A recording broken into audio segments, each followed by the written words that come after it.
یہ ہے فاطمہ، ایک چھوٹے سے گاؤں کی معصوم بچی جسے کھیل کود سے محبت تھی مگر کتابوں سے دوری تھی۔ پڑھائی اس کے لیے بوجھ تھی اور علم ایک بوریت کا نام۔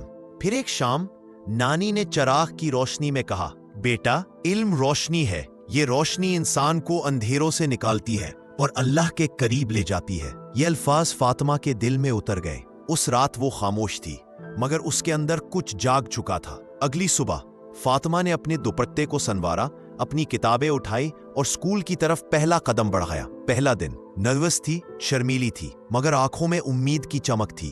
کلاس میں بیٹھی، پہلی بار سبق سنا اور محسوس کیا کہ واقعی علم کے اندر کوئی طاقت ہے۔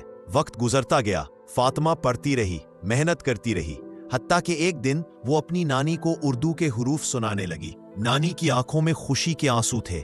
پھر مسجد کے باہر ایک بزرگ نے اس کے سر پر ہاتھ رکھا اور دعا دی، اللہ تمہیں علم کا نور دے۔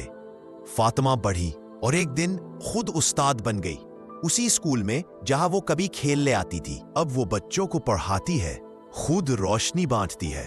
اسکول کی دیوار پر اس کا نام لکھا ہے، استاد محترمہ فاطمہ۔